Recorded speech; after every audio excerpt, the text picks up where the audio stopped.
Sorry. Okay, so if A increase, and then what happens? The Gini coefficient is going to increase. And then the inequality is going to increase.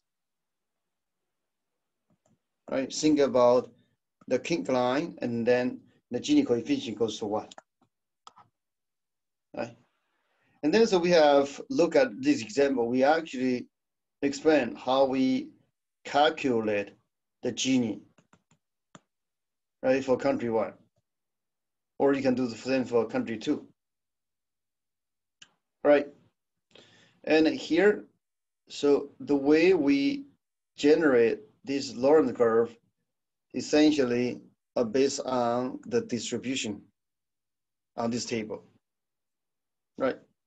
Make sure you understand how we put the number on this table or convert this number on the table into a Lorentz curve, okay? Make sure you understand how to do that. So go to here. Okay. And then, so this slide explain to you in details how we can calculate Gini coefficient for country 1 and a country 2. Right? So make sure you understand how we do that. But essentially the key things is to find out the region between the 45-degree line and the Gini, and the Lorentz curve. Okay, so that's the key. Because the big triangle is fairly easy, right? Okay, so this slide just explains to you how we can calculate Gini coefficient through a simple example. We have looked at this, right? So here just show you the Gini coefficient across regions. And here, so you can certainly see some patterns, right? In general, richer the country, lower the Gini, right? That's true, right? But among rich countries, like we look at Japan, Sweden, Germany, France, UK, United States, right? Or if you want to include Singapore or Hong Kong, so this is like a rich economy or advanced economy, okay? And then so you can see some interesting things. So here, so there's divergence or there's heterogeneity in terms of a Gini. Like say in the US, the Gini coefficient is pretty high, meaning they are fairly inequality, right? And so this particularly compared with those European countries. Let's highlight those 3 countries, right? And one of the reasons behind their difference lies in their tax system. Okay, as we are going to see later. So actually, tax policy is an effective way to reduce inequality. So in some sense, what we observe, the difference here is the outcome, right? Okay, and then so we start to talk about poverty, right? And then so in terms of the poverty measures, so those are the 4 things is required to make sure this poverty measure is a good measurement, right? Okay, I think we have talked about these, then let's just quickly go through these. All right, so we look at 2 measures so far. One is look at head counts. Age is the number of persons who are poor, or essentially their income is less than the poverty line. And then N is the total population. That just tells you the fraction of people who are poor. So this is better than Gini coefficient, because Gini coefficient doesn't tell you who are poor. It only tells you, so some people has bigger fraction of the wealth or the income in the society than others, right? Or Gini coefficient only tells you, oh, so the income or wealth is not evenly spread out, but doesn't tell you who are suffering. So this head count is one step for improvement. So it tells you, so okay, so the certain fraction of the population, they are suffering. They are below the poverty line. They are poor. But this is not good, right? Because you may see some are extremely poor, but some are relatively okay, right? And then, so we are going to look at total poverty gap. So here, so YP is a poverty line, YI are the income of those who considered as poor. So you have each of them. You just calculate their total shortfall compared with this poverty line. So this is an improvement compared to head count, because head count only tells you the number. It doesn't tell you to what extent these poor people are suffering, right? And actually, so these graph show you the difference. If you look at the country A and the country B, so they will have the same head count, right? So the same head count is 0.5 or 50% are poor. But if you look at the country A versus country B, and particularly if you calculate the total poverty gap, and then you realize in country A, the poor, so they are worse compared to poor in country B, right? Because you can see average, so their shortfall compared to this poverty line is larger, right? So this is improvement, or this additional measure, okay? Okay, so if we use this TPG stands for total poverty gap divided by N, so you're gonna get average poverty gap, right? So this is a marginal improvement compared to total poverty gap, right? Or you can use another measure, right? So you can use the average poverty gap divided by income. That's going to give you a relative term. Because this average poverty gap, the unit should be dollar or whatever currency you're going to use, like a pound, right? But here, so if you divide by the poverty line, and then, so this is not a dollar, this is just the percentage, right? So the essentially is measures to what extent you are suffering relative to the poverty line, right? So this is unit free. Okay. All right. Okay, so we have another measure. So we can use the TPG. So let's go to the previous one. So look at it here. Okay, so I can copy paste this one. Right. So what do we have discussed? We start with TPG, right? Total poverty gap.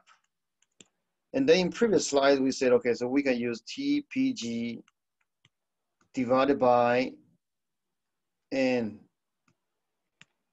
And then, so we can use TPG divided by N, and then divided by YP. All right, and now, so we are going to use TPG divided by H. Right? So that is among poor people. Right? And similarly, so you can just divide it by YP. This again, just look at it, poor people. Right, so overall, so this just tells us to what extent the poor are suffering. So this is better than look at head count. That head count is H divided by N. But so the head count only tells you how many people are suffering.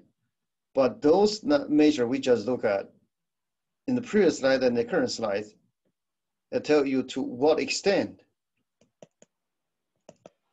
right, are they suffering.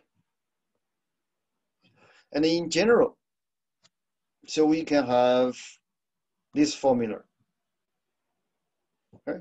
To understand this formula, so we can start with extreme case. If alpha equal to 0, and this becomes to h divided by n, right? Because the alpha equal to 0, then it becomes to 1. So now this summation from 1 to h is the number of people who consider as poor, right? So then it becomes so h divided by n. Now if alpha equal to 1, then this becomes to the average poverty gap, right? So n summation y, wait a second, so yp minus yi, and then divided by yp, right? So if this is when alpha equal to 1, so this is alpha equal to 0, okay? All right, so if alpha increase, what does that mean? That just means, so you start to care about each individual to what extent they are suffering more. If alpha decreasing, means you care less about to what extent each individual suffering. Like the extreme case is alpha equal to 0. You don't care how they suffer, to what extent they suffer. You only care how many people suffer, right? So higher the number alpha, and then more you cares about to what extent each individual suffer. Okay, so I hope so you can see the difference, and I hope you can see the alpha, the role of the alpha plate. Right. Okay, so there are numbers across different regions, right? So we have looked at 3 measures. First is head count. So remember, head count is numbers of poor people divided by the total population. Poverty gap is their income, the difference between their income and the poverty line, right? So, right, so you may, so I guess we may divide it by h, and then further divided by yp. Okay, and the squared, that just means you cares about each individual's suffering more, right? And then so you're going to see different numbers, but overall, so these three, they are monotone. Monotone in the sense, so the larger the head count, the larger the poverty gap, and the larger the squared poverty gap. Usually this is true, but not always true, right? Remember, let's go back to here. Remember this one, right? So these 2 countries has the same head count, but so these 2 countries has different, but these 2 countries has different poverty gap, right?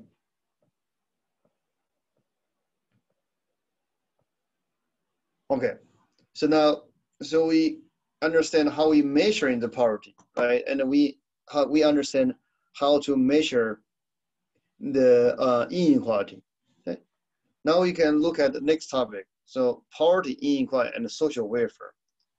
First question is, why should inequality be a concern? And similarly, so we will study why should poverty be a concern. Okay? And why, as economists, and particularly development economists, why should we care about inequality? Why should we care about poverty? Okay, so here a few reasons why this is a big deal. Why this is a big concern. Number 1, extreme income inequality leads to economic inefficiency. Right. So why this is going to lead to economic inefficiency? This is because, so first of all, the poor people, they are going to face the financial constraint, meaning so the poor people, so they may not able to consume, or they may not able to invest, or they may not able to do the business they prefer, they are specialized, or they want to do, but simply they do not have the financial resources, right? So if that's the case, that is going to lead to inefficiency. Okay, where does the inefficiency come from? Simply because so the resource has not been utilized to the person or to the part of the economy that has high productivity, right? And inequality also is going to limit the saving and investment, right? So the second reason why extreme income inequality or disparity is a big concern, that's going to undermine social stability, right? So because the extreme inequality is going to create some descendant, some concern or some dissatisfaction with the society, right? And then they start to have some political friction, political fight, or maybe social instability, social unrest. So that's going to create a problem to the economy. And the third, extreme inequality is generally viewed as unfair. This should be is, not if, right? So that's why we should look into inequality and think about what we can do to reduce inequality. So previously, economists has looked at inequality and economic growth or economic development, right? So this is the first contribution was made by Simon Kuznets. So he is a person who invented NIPO account. NIPO stands for National Income and Product Account. So that's used to measuring the GDP. He is a Russian American. Right? Okay, so in his early work, he was postulating there's a invert U-shaped relationship between economic growth measured by per capita GNP and inequality measured by Gini coefficient. Remember, this is in 1950. So that's why they use GNP instead of GDP. Right. So how this play out? As GNP or as economic growth, inequality will increase. Okay, so those talented, those with sufficient connection, social connection, or those with capital, they are going to benefit more as economic growth fall out, as economic growth proceed. Okay, and then you're going to see the inequality increase. And eventually, so the inequality will decline again. So this is just their hypothesis, their postulation, or their wishful thinking. And eventually they will go down is because people start to realize, so inequality is a serious concern. Like we just saw from previous slides, it's going to cause social efficiency, it's going to cause economic efficiency. It's going to cause social instability. It's going to cause some moral concern. And then they are going to have some policy to bring down inequality, right? So that's their postulation, that's their hypothesis. Unfortunately, you're right. So this is how they test the policy, right? So G stands for Gini coefficient, and the Y is GNP or GDP, right? And then, so this is their relationship. If the hypothesis is true, and then alpha 1 must be positive, and alpha 2 must be negative, so that you have this hump shape or invert U shape, right? So this is how they're, by the way, so this is their hypothesis, or we call H0 in statistics. Okay? And then, so they look at the actual data. Okay? Unfortunately, there was very little evidence of a Kuznets curve in the data. Right? This is what they found. Okay? This is how the data will look like. Very noisy. Right? So this is a fitted curve, but you can see it's pretty noisy. Right?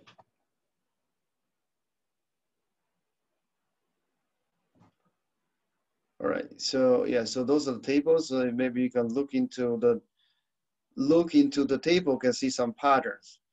But in general, it seems like, as I just pointed out earlier, in general, it seems like higher the income, like look at upper income country, so their Gini coefficient is relatively lower, right, compared to the rest of the sample. But yes, you do have some outliers, like Ethiopia, so their income is extremely low, and the Gini coefficient is also fairly low, right? And you have here. But overall, the higher the income, the lower the Gini coefficient. All right. Now, second thing we want to discuss is the effect of inequality on income and growth. Right. So first, inequality is going to affect saving and capital accumulation. So from previous chapter, when we talk about economic growth theory, so we should realize saving and capital accumulation is crucial for long-run economic growth.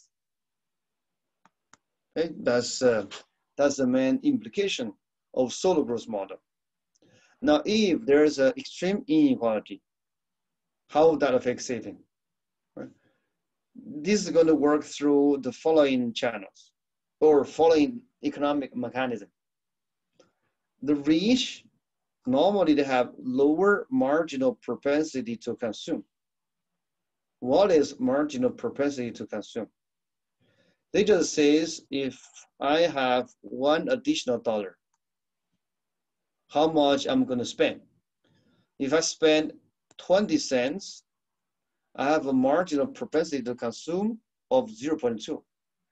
If I spend 80 cents, I have a marginal propensity to consume of 80%. Rich, in general, they have lower marginal propensity to consume, largely because they already have a large amount to spend.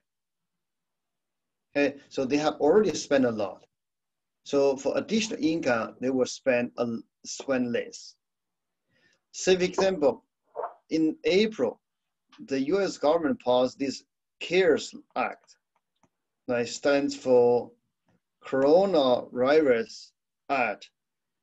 And I forgot, sorry, Corona Act and Release and Economic Support, something like that. So they passed these acts. So one part of this act says, so for each adult, so the government is going to offer you 1,000, I believe, and for each child you have in your household, you're going to get 400, right? I think that's the number around that region. Either it's like $1,000 or $1,100, right? In that range. Okay. And then, so interestingly, so economists find out not everyone spend those money. Okay. And so with no surprise, rich or high income family, they spend smaller fraction of the money. Instead of spend, they probably, majority of them, so they're going to save those money. Okay. On the other hand, so the poor, they rely on this money to pay for their rent, to buy grocery, right? Or in other words, so their marginal propensity to consume is higher. So this is This is what we learned from a recent policy change. Okay. So in general, so if you have high inequality, meaning the income for poor is very, very little, and the income for rich is very, very high. And then so overall, so the the consumption is going to be very, very low, right? So on the other hand, so as a whole, as aggregate, the economy may save a lot. It seems like this is going to good for capital accumulation and growth, but this comes at a cost of the poor to suffer. Okay, so this is one way inequality will affect saving and the capital accumulation, right? But however, so Friedman, so he's probably considered one of the most important or one of the most famous economists in 20th century. He has a different opinion, and he believed or he showed that consumption depends on permanent income, and the marginal propensity to consume is constant. Regardless you are poor or you are rich, you have the same marginal propensity to consume. If that's the case, and then the inequality will have no effect on saving. Right? So this seems like this is opposite to each other. Okay? And so people look at evidence or trying to find evidence by looking at East Asian country. Unfortunately, there's no clear relationship between inequality and saving over the long run. Okay? That's unfortunate. But in the short run, so they may have impact, right? So like I just showed you, like in the US, in the short run, so the government give everyone a free money in terms of the margin propensity to consume is quite different among poor and rich. Okay? And these are actually, so these different margin propensity to consume actually guide the government policy, particularly in the downtime or in the recession, right? Okay. So the second aspect, inequality, is going to affect fiscal policy, which will affect long-run growth. And so the way fiscal policy affect long-run growth is through the impact of fiscal policy on factor accumulation. So when I say factor accumulation, includes investment, okay? Or includes human capital accumulation. Also includes labor supply. Right? So greater inequality will lead to higher tax, right? Because so the greater inequality is going to reduce the tax base. So they rely on higher tax to collect tax revenue. At the same time, the greater inequality that's going to give the society some preference over high tax so that they can bring down inequality. But anyway, so higher tax is going to discourage investment. It's going to discourage labor supply.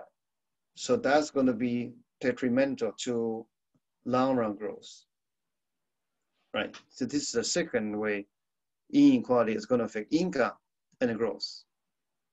And the third, inequality will affect political stability. Right. So greater inequality leads to more political stability and lower growth. So here, the China is through political instability. So the political instability is going to affect long-run growth, similar to previous China, like fiscal policy, because political stability leads to capital flight, meaning domestic households may withdraw their money and put their money into a foreign country or put into a safe haven so that they can avoid the uncertainty of investing domestic financial market. But now, so why greater inequality leads to political instability? This is because greater inequality is going to create some dissatisfaction or dissent, right? Create some rent seeking, right? So economists do find cross-country evidence that inequality and growth are negatively related. Okay? But however, if they look at individual country, there are very little evidence through that.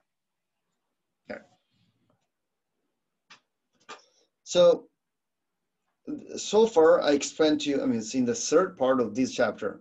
So I explained to you how poverty, inequality affect social welfare or affect long-run economic growth, right? Okay, now we go to the next one. Characteristics of high poverty group. Or in other words, we want to zoom in to look at those subgroups, to look at those individuals inside the society who are deeply suffering from poverty. The reason why we want to zoom into those groups is we're trying to find out their common characteristics so that we can have a more targeted policy to help to address the poverty, to help address the inequality, right? So we are going to focus on three groups with high prevalence of poverty or high fraction of poverty rate. First is rural population. Second is women. Third is ethnic minority, indigenous population. All right, let's go one by one. Start with rural poverty. Okay. So across board, this is true, rural households. So they suffer poverty or suffers more severe poverty compared to urban population. And the reason why is largely because in urban area, there are more economic opportunity. There are better social safety net, right? So there are better opportunity plus better support from the government. So that's why in rural part, so the poverty is more severe, right? Now we can look at percentage, this is like head count, below national poverty line. We compare rural versus urban, right? And across board, so rural poverty, the percentage of poverty in rural area is much, much higher compared to urban population, right? So this is true across board, right? Okay.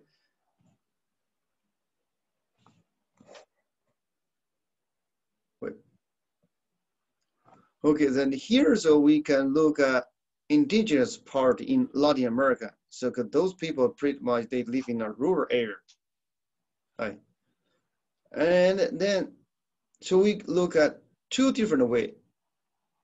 This is over time, right? So in early 1990, so there are 4 countries, indigenous population. So this is their poverty rate. And this is compared with non-indigenous. So it's significantly higher. Okay, and furthermore, if we look at changes in poverty rate over time. Okay, so this is like a different period because the data limitation. And then, so with no surprise, we saw there more improvement in non-indigenous group compared with indigenous group, right? Because this negative number meaning so they reduce the poverty, right? So this number is small negative from this one, right? Okay, so the only exception is this country, okay?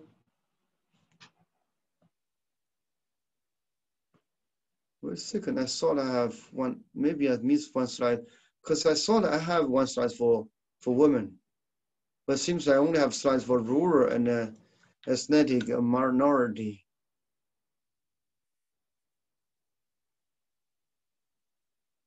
Okay, no. Okay, so the last part of these slides, so we are going to look at policy options on income inequality and poverty. Essentially, we are going to see so how the government can implement certain policy to reduce income inequality and alleviate poverty. All right. So given the discussion we have earlier, so there are following areas the government policy can potentially intervene. They can either focus on functional distribution, right? So what is functional distribution? So they think about capital income versus labor income. Right? Why that matters?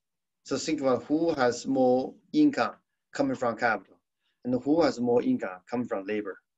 And furthermore, think about what is the rate of return to capital versus what is the rate of return to labor. Or what is the growth rate in terms of labor income versus the growth rate of capital income, right?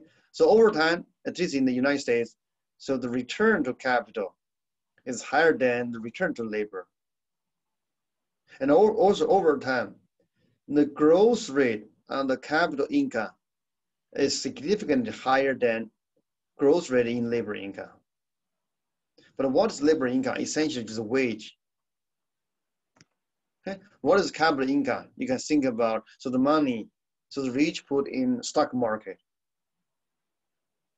Okay, because the rich, they probably disproportionately relies on capital income.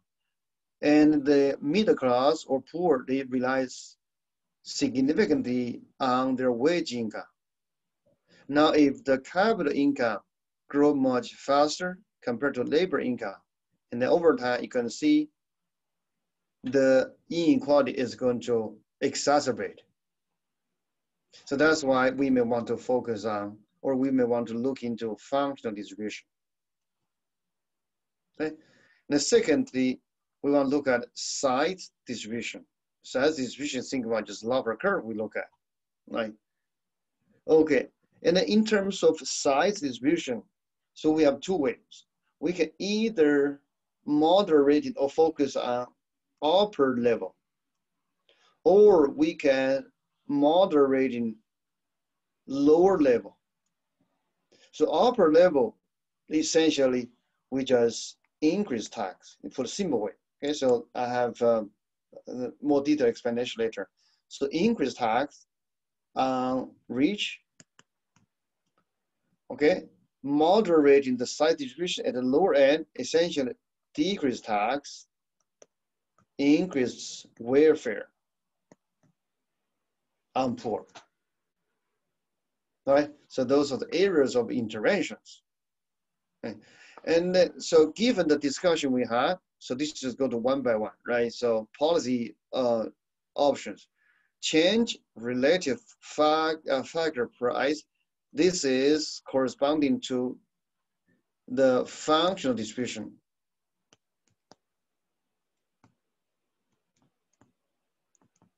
Right? So progressive redistribution of asset ownership, this is goes to size distribution. Okay? And the progressive taxation, This is going to target on upper end of the distribution. And then lastly, transfer payment and property provision of goods and service. That's going to focus on lower end of the size distribution. Okay. Oh, okay. So I saw I have more slides, but it seems like, so that's all regarding to poverty and inequality. And then, so we have a case study, right? Okay, so why not, let me just see, so what time is it? Okay, so what about we take a 10 minutes break? So once we coming back from break, so I want to first explain to you, let me show you. So I'm going to first explain to you question 1. Okay, I'm going to first explain to you question 1, and then so we can move to next chapter. The reason why I want to explain to you question 1, let me just open the, so in Word.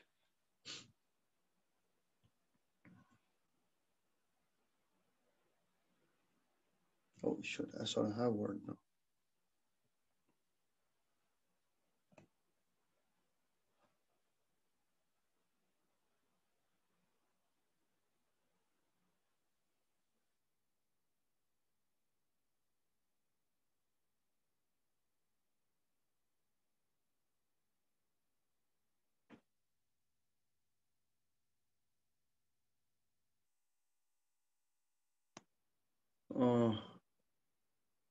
Let's see, can I? No, doesn't work. All right, so anyway. So the reason why I want to discuss this with you is because the exam we are going to have next Monday or the coming Monday, some question will be based on or similar to this one, right? So why not we take a break, and during the break, maybe you can read the question, get familiar with these questions, and you may want to try, one second, is this? Yes, you may want to try to solve this question yourself and then see. And then so I can explain to you. So then I can explain to you how we supposed to solve this problem. All right.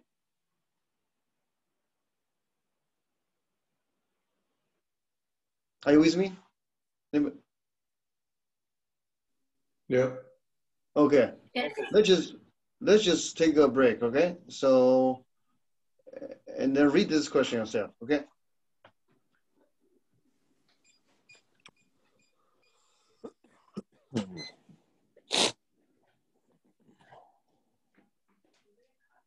Yeah. How you doing? It's okay. Can I? Well, actually, I don't think she's gonna. It's okay. I just didn't know if you're smoking. No. What? Okay, what? What am I gonna be lazy? Someone, so you probably need to mute yourself. Okay, what am I gonna be smoking?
Bye.